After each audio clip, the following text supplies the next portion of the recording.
안녕하십니까. 한밤의 TV연의 윤도현. 수영입니다.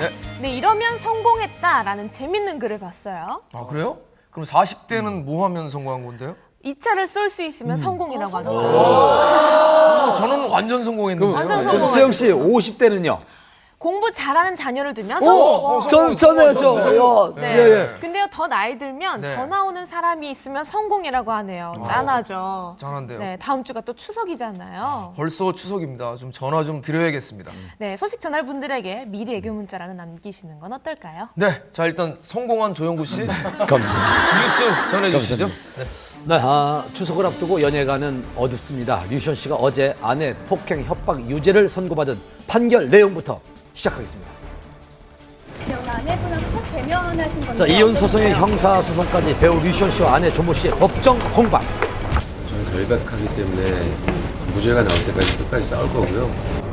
양측은 합의점을 찾지 못한 채 팽팽히 맞서고 있습니다. 나에게 폭언을 하며 뺨과 머리를 쳤습니다. 남편 류시원은 의처증 증세가 있었고 그래서 나를 감시하기 위해 GPS를 부착한 것입니다. 아내는 내 휴대전화에 있는 친한 동료들과의 투샷 사진을 보고 그 모든 여자와 외도를 했다고 생각했습니다. 아내는 나 몰래 내가 통화하거나 대화하는 내용을 100여 차례나 녹음해왔습니다. 두 사람의 엇갈린 주장이 펼쳐진 가운데 검찰은 류시원 씨가 아내를 폭행하고 협박한 혐의와 아내가 사용하는 차량의 위치 추적 프로그램을 설치해 상당 기간 동안 수집해온 혐의로 징역 8호를 구형했습니다.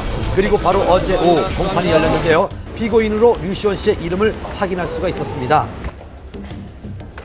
네, 자 이날 법원에 류시원 씨가 출석하자 많은 취재진이 몰렸습니다. 어두운 표정과 침묵으로 일관한 모습입니다. 유시원 씨에 대한 선고 공판이었는데요. 그 위치 정보 수집이랑 협박 그리고 부인 조 씨에 대한 폭행 혐의에 대해서 그 혐의를 선고하는 그런 공판이었습니다.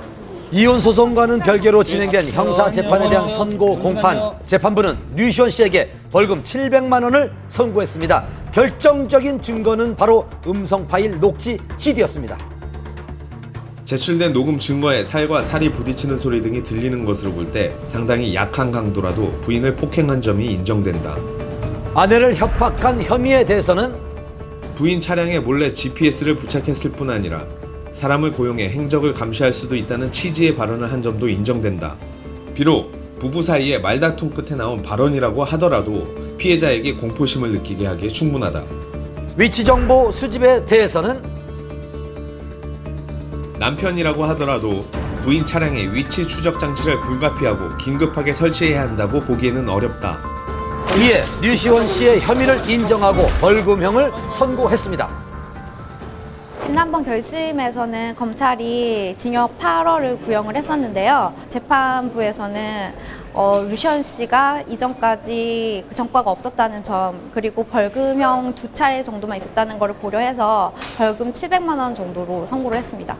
이번 선고가 이혼 소송에도 영향을 미칠지 귀추가 주목되고 있습니다. 물론 이혼 소송과 이번 형사재판과는 별개의 재판이지만 형사재판에서 일단 1심이지만 유죄가 선고됨으로 인해서 기타 혼인관계를 이제 지속할 수 없는 중대한 사유 중에 하나로 인정될 수 있기 때문에 이혼 소송에서도 굉장히 불리하게 판단할 수가 있죠.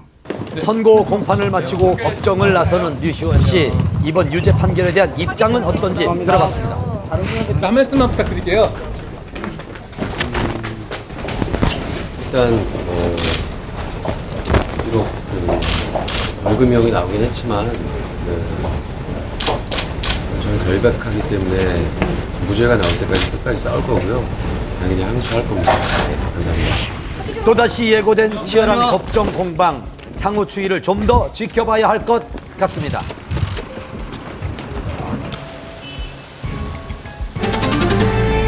배우 정운택 씨가 지난 새벽 침을 뱉고 고성이 오가는 폭행 시비가 붙으며 무면허 운전도 적발됐습니다.